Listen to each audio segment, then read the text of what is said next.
باز هم با ثانیه‌های تأخیر بازی شروع میشه، ولی این بار دیگه واقعا شروع شد بازی استقلال و تراکتور. قطعا ترکیب رو مفصل در موردش صحبت کرده. موقع برای تراکتور در همین ابتدای کار گوماگوی دروژک هاشم میشد ضربه بعدی در تصویر ملاحظه میفرمایید. حالا ارسال رو دروازه، تیر یک موقعیت برای استقلال توی دروازه گل برای استقلال. ورزشگاه در سکوت مطلق فرو میره. ارسال کی بود که داخل محوطه جریمه دروازه تراکتور رو باز کرد به این شکل. قهرمانی داره. پاس خوب برای دروژک داخل محوطه جریمه. خود دروژک با سماجت توپ گرفته. هاشم نژاد حالا پاس عالی، حالا گل برای تیم تراکتور. امیرحسین حسین زاده است که بازی رو 1-1 مساوی میکنه. شور و هیجان رو میاره روی سکوها. به نقطه ورزشگاه پره. برمیگردن به بازی تراکتوریا. بازی رو 1-1 مساوی میکنن. اینجا هاشم نژاد پاس خوبش ارسال کرد به یه بغل پای. یکی از دلایلش احتمالاً اینه که زیاد تو جریان بازی نبوده. محمد نادری فرصت برای تراکتور، یه پاس رو به جلو، باز هم امیرحسین زاده. گل دوم رو هم امیرحسین حسین زاده به ثمر میرسونه. 2-1 میشه کار. شون برگشتن تو همین نیمه اول به بازی. یه نفوذ فوق‌العاده. نادری رو ببینید، یه پاس در عرض خوب، جای خالی مدافعین استقلال. کار تیمی خوب تراکتوریا. مهدی ترابی ارسال عالی برای دروژک و ضربه سری که حسینی راهی کارنرش میکنه. هاشم نژاد پاس برای حسین زاده. حالا رو به عقب هاشم نژاد و توپی که همچنان در اختیار یاران تراکتور است. ریکاردو آلوز و نجات دروازه فوق‌العاده از این دروازه‌بان.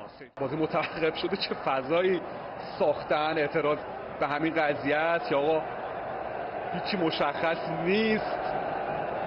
دودزاهای خیلی دیگه پرشمار تراکتوریا باعث میشه بازی متوقف بشه. در 50مین دقیقه بازی هوادارهای پرشور تراکتور روی سکوها لحظه های جالبی رو دارن خلق میکنن. به هر حال شما در جریان هستید که در جای دنیا، در فوتبال دنیا اتفاقای این چنینی میفته و بخشی از فوتباله، اما خب نباید جوری باشه که به بازی هم لطمه بزنه. ساخته استقلال، ارسال رو بقى برای جلالی. حالا میتونن توپ رو بیارن داخل محوطه جریمه. این اتفاق حالا میفته. ضربه سر و علیرضا بیرانوند برای گرفتن این توپ مشکلی نداره. توپ این موقعیت دانیال اسماعیلی فر سمت راست حسین زاده رو دور پاس در ازش برای ریکاردو آلوز. بین چند بازیکن استقلال ریکاردو آلوز، دانیال اسماعیلی فر و چه گرفت. و برای یاران استقلال ماشالیپوف خطرناکه. پاس خوبش برای جلالی. فرصت برای استقلال و حضور به موقع اونجا مهدی شیری و بعدش هم دور میکنن توپ رو یاران تراکتور. مهم دیگه شو در این فصل فعلا موفق برداشته. چه خواهد شد ادامه بازی؟ دانیال اسماعیلی فر دوره امیرحسین حسین زاده رو سمت راست. حالا پاس در عرض، عبور میکنه اونجا توپ مهدی ترابی.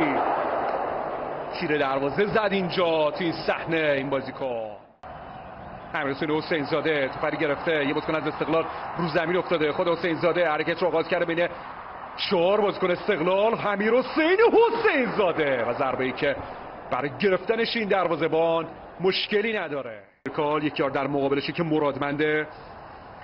پاسش برای آشوری. ریکاردو آلوز، فرصت آلوز و توپی که در اختیار حسینی قرار گرفت. مشکلی برای این توپا نداره این دروازه‌بان. شوت پایان بازی به 3 در میاد. یه پیروزی مهم، یه 3 امتیاز مهم که برای تراکتوریا کسب میشه و خوشحالی هواداران تراکتور روی سکوها.